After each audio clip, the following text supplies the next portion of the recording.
Já estamos de volta com a Revista da Cidade. Eu tô aqui com o Celso Cardoso do meu lado. Deixa eu dar um beijo nesse querido. Tudo bom? Seu prazer. Tudo bem? Tudo jóia com Tudo você? Jóia. Bom dia. Vamos falar do jogo de ontem. Ai, meu Deus, quanta emoção, coraçãozinho pulando pela boca, né? Que situação que a gente passou logo no começo, Celso. Eu quero que você primeiro, antes de mais nada, comente isso. O que você achou do primeiro gol da Copa do Brasil, que a gente imaginou que fosse gol do Brasil, mas não imaginou que fosse contra. O que você achou dessa situação, Celso? Curiosamente, 2 dias antes da estreia, eu sonhei que o Brasil tomava um gol logo no começo do jogo. Só não imaginava que não seria contra, né? Sonho. Muita infelicidade do Marcelo. Mas a dificuldade do jogo ela já era previsível, por 2 questões. Uma, o nervosismo de estreia.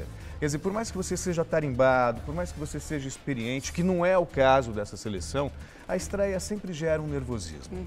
E, sob tensão, obviamente, você não rende aquilo que você pode render. Então, já esperava uma dificuldade nesse sentido. E depois também pela qualidade do adversário, quer dizer, a Croácia é um time forte, um time compactado, que marca muito bem, explora os contra-ataques em velocidade. Tanto que o primeiro gol surgiu assim, quer dizer, um contra-ataque veloz, aí o cruzamento para a área, a bola desviou no Marcelo. Quer dizer, ele não teve culpa. Infelicidade, mas você imagina para um jogador, estreia numa Copa do Mundo, jogando no seu país e aí faz um gol contra. Nossa. Eu percebi que meia hora depois ele foi cobrar uma lateral, ele estava com o olho desse tamanho, acho que ele não estava gritando naquilo. Não, coitado. Passa um filme na cabeça do jogador. Deu dó. Aí quando surge o gol de empate, aí claro Todo que vem mundo uma relaxou tranquilidade um pouquinho e tal. mais, né? Mas você sabe que apesar de todo o sofrimento, de tomar um gol logo no começo, daquela tensão, eu vejo isso com bons olhos.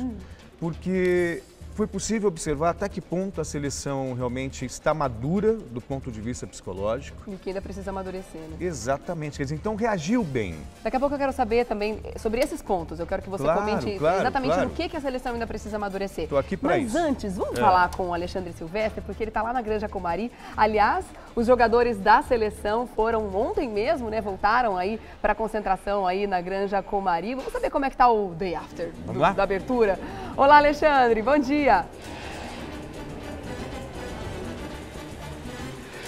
Bom dia, Regiane, bom dia, Celso, bom dia para todo mundo ligado no Revista da Cidade, jogadores da seleção brasileira.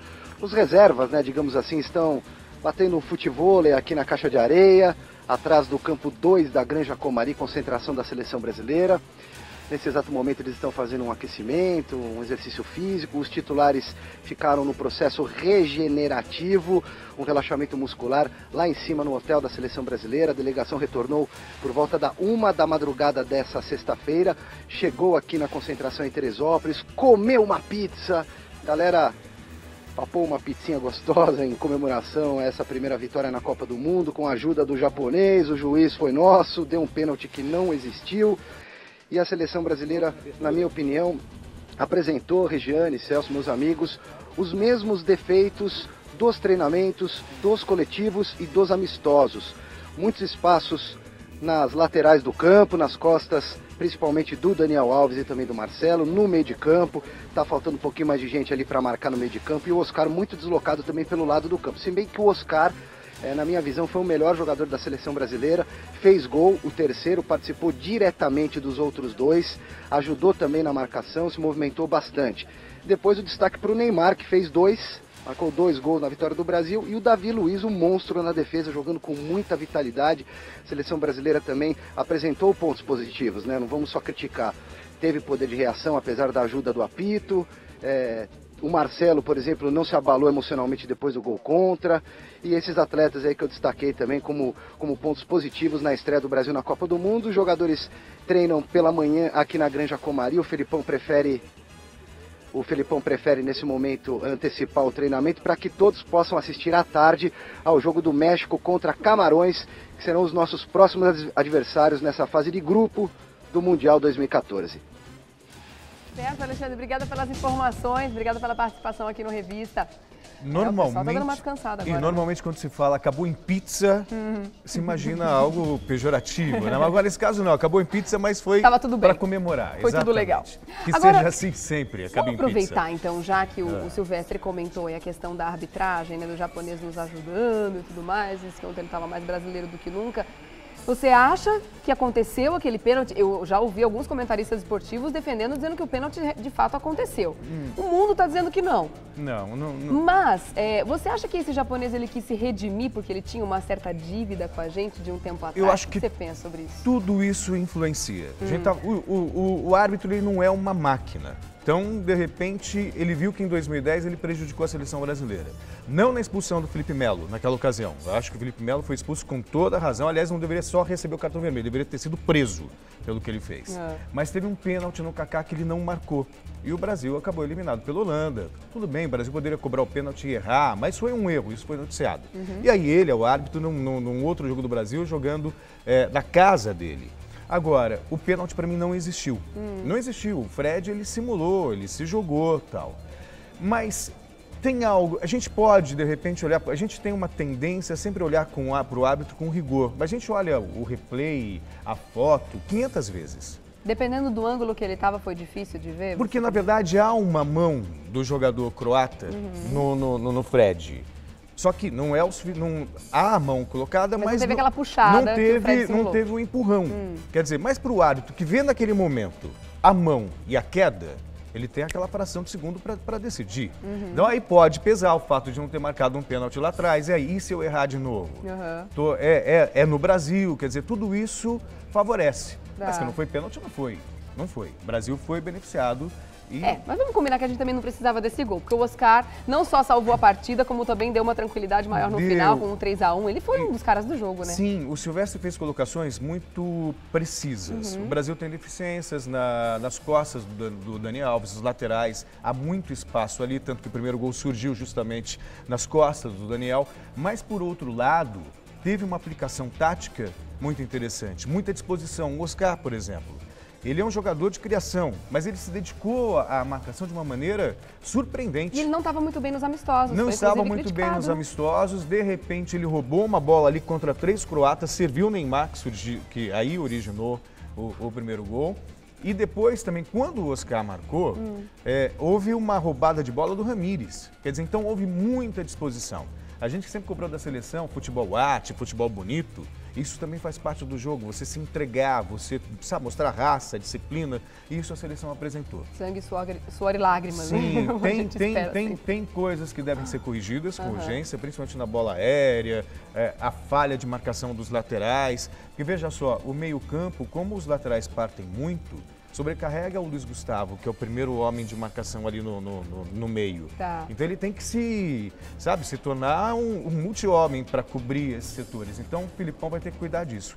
Mas por outro lado, o mais difícil já foi nessa primeira fase. Estreia e o adversário mais difícil. Contra o México, contra Camarões, a gente deve ter uma seleção mais leve, porque não tem aquela pressão da estreia. Mas ao mesmo tempo falaram tanto do time da Croácia, que não ia ser tão fácil para o Brasil e tudo mais, mas eles criaram muito pouco ontem, né? Criaram... Eles não apareceram. Quando a gente vê aqueles números finais ali, em termos de posse de bola e tudo mais, o Brasil dominou geral, né? Mas é estratégia. Se você observar, antes do gol, a Croácia já tinha chegado com perigo. Então faz parte da estratégia. Está jogando contra o Brasil, favorito, que joga em casa, que tem que buscar o jogo. O que eles fizeram? Se fecharam, marcaram com humildade e aí tentaram explorar justamente as deficiências da seleção brasileira, os espaços nas costas dos laterais e explorar esse contra-ataque com rapidez. É uma estratégia, eu acho válida. E digo mais, a Croácia, pelo que apresentou contra o Brasil, eu não tenho a menor dúvida, deve ser o segundo colocado no grupo, vai se classificar. O que você considera que foi o melhor e o pior do jogo? Bom, não só em termos de jogador ou de repente alguma situação. Olha, de melhor eu considero o Oscar. Eu mesmo cogitei isso, achei que o Oscar fosse perder a posição para o William, porque estava entrando muito bem. De repente ele, parece que ele guardou tudo para o jogo de estreia. O que jogou o Oscar ontem foi algo absurdo. Para mim foi o melhor em campo, isso não se discute. O Neymar, eu acho que é o segundo ponto, porque ele é o protagonista. Ele até se fala muito dessa dependência em relação ao Neymar. E ele se apresentou marcando gol. 2 gols, já é o artilheiro da Copa, quer dizer, então para o Neymar também isso foi muito bom ter estreado com 2 gols e ele é a nossa grande esperança. Eu acho que ele vai ser candidato a melhor da Copa do Mundo. E começou bem. De ruim, que eu acho que a gente tem que destacar, é justamente essas falhas defensivas. Que o Filipão já brigou durante os treinamentos, nós mostramos aqui na TV Gazeta, nos programas de esporte. Tem que corrigir isso, porque contra a Croácia passamos um sufoco. Contra um adversário mais forte, contra uma Alemanha, uma Argentina, quer dizer, uma Espanha, de repente, nas oitavas de final, vai saber o que pode acontecer, o Brasil vai ter dificuldades. Então, o período de preparação ele é muito curto, vai ter que ser na marra. Se o pessoal em casa acha que já sofreu bastante no jogo de ontem, então pode ter muito mais sofrimento pela frente. Né? Eu vejo, contra o México talvez tenha uma certa dificuldade, mas acho que não há nada para tirar o sono. O problema mesmo vai ser depois no mata-mata. Que aí você pode pegar na outra fase uma Espanha, uma Holanda, mesmo os chilenos que são fregueses de carteirinha, eles têm um bom time. Eles têm raça também, né? Eles e aí com você vontade. tem 90 minutos, quiçá 120 para definir a sorte. Vamos falar de quem fez muito pouco agora. O Fred, né, que diz que quando não faz gol não faz absolutamente nada. Ontem ele conseguiu pelo menos cavar um pênalti, né? Aquele teatrão todo. Eu não sou muito favorável. Tem muita teatro, gente, né? não, merecia não o Oscar acho, ontem, não. porque o japonês comprou geral. Porque agora, quando nos favorecem, fala, ele foi genial, cavou o pênalti, quando a é contra, fica, e não é pouca. Claro. E o Hulk também que fez muito pouco, né? Como é que você considera a atuação deles? O Hulk eu acho que também não esteve numa jornada muito boa, não. O Fred, na verdade, a característica dele é um jogador de área, de pouca movimentação. Quer dizer, então se a bola não chegar nele, não vai resolver. Eu também acho que o Fred não jogou bem, mas ele é muito dependente das bolas alçadas na área. Tanto que quando chegou na área, sofreu pênalti. Ele é um jogador de pouca participação, mas muita efetividade. De repente, 2 bolas na área e ele acerta 2 gols, acabou. A gente vai achar Fred um gênio. É da característica dele mesmo, ele não se movimenta muito. E o Filipão gosta desse tipo de jogador. É um jogador que está meio em desuso no mundo da bola. Você tem normalmente jogadores que se movimentam mais, que abrem pelos lados. E o Fred é aquele autêntico 9, que fica ali na área esperando a bola chegar para ele definir. Mas eu acho que é cedo para tirá-lo do time. Tem que Eu quero entender um pouco mais também a consequência desse cartão que o Neymar recebeu logo nesse primeiro jogo. Primeiro eu quero que você diga se você achou justo ou não, se ele merecia esse cartão. Porque ele deu sorte de não ter sido expulso. Ele fez uma falta desnecessária. Desnecessária. Levantou o cotovelo ali. Totalmente. Quando você observa, ele foi cara de pau. E depois ele foi lá levantar o jogador. Eu não vi. Mas isso são no geral, Mentira! Né? Tanto isso. Quando você vê a imagem, ele olha para o jogador antes e ele vai premeditadamente com o cotovelo para acertar o rosto. Existe uma rivalidade entre eles ali, né, na Europa. O Neymar ele tem que entender o seguinte. Ele é o principal jogador da seleção brasileira. Ele não pode se colocar em risco desse jeito. Não pode se colocar em risco desse jeito. Primeiro que ele poderia ter sido expulso. Segundo, vamos imaginar que o Brasil não conseguisse ganhar da Croácia. E aí ele recebesse um segundo cartão amarelo contra o México, por exemplo. No jogo decisivo contra Camarões ele não ia poder jogar. Agora deixa eu entender como é que funciona essa questão burocrática dos cartões. Até quando vale esse cartão? Ele continua pendurado? Continua pendurado. Na primeira fase toda? Continua pendurado. Se ele receber, por exemplo, um segundo cartão contra o México, ele não joga contra Camarões. Você já pensou? Agora, aí quando que é anulado esse cartão? No final da primeira rodada? Sim. Então você imagina só. Vamos imaginar que aconteça uma catástrofe. O Brasil perca do México. Né? Perdeu do México e o Neymar recebeu o segundo amarelo. Não vai jogar contra Não vai jogar contra Camarões, que o Brasil precisando da vitória. Por um lance totalmente desnecessário. Sabe? Então, o jogador de futebol, no caso o Neymar principalmente, que ele é o principal, tem que ter noção das coisas. Não havia razão. Por mais que haja rivalidade, o Modric joga no Real Madrid, eles têm uma história antiga para resolver, ali não é lugar. O Neymar tem que se preocupar, e qualquer outro jogador da seleção brasileira, jogar bola. Sabe que não serviu de lição o que aconteceu com o Felipe Melo contra a Holanda, na Copa da África do Sul? Aquele pisão, foi expulso e o Brasil foi eliminado. Né? Nessa hora, não é ser homem, não é ser valente. É verdade. Ser homem é ser inteligente. E o Neymar tem que aprender isso. E teve uma pitada de ignorância ali. Então. Teve, claro que teve. Maldade, inclusive. Vamos falar do próximo jogo, Brasil e México. O que você espera para esse jogo? Quais são as suas expectativas? Bom, eu acho que o mais difícil nessa primeira fase já foi. México e Camarões são jogos mais tranquilos e o Brasil também já não tem mais essa desculpa, que é verdade, né, do nervosismo da estreia. Contra o México deve jogar mais solto, mais leve e deve vencer os 2 jogos e classificar em primeiro do grupo. E aí... Quem você acha que é o segundo do grupo, a Croácia? Acho a Croácia. E aí resta o adversário. e aí eu acho que vai dar Chile, que é uma boa para nós. Quer dizer, o caminho não está tão complicado nesse começo, pelo menos. Não, pior vai ser se de repente cruzar uma Espanha, uma Holanda, mas só o que tudo indica, eu acho que vai dar Chile. Aí já vai ser um grande teste. Sim, né? sim. Bom, a gente vai ter uma noção hoje, né, quando jogam Espanha e Holanda, do que a gente pode esperar desses dois times. Né? Uma reprise da Copa, da final da Copa anterior e prováveis adversários do Brasil na próxima fase. Sai desse grupo, né, que tem Chile, que tem Holanda e que tem Espanha. Pelo que tem jogado os chilenos, acho que eles podem sonhar com uma segunda vaga no grupo. Então você acha que a seleção convenceu com o futebol sim, que apresentou Foi ontem? o esperado. Não foi o ideal, mas para um primeiro jogo eu acho que foi válido. Seu palpite qual tinha sido?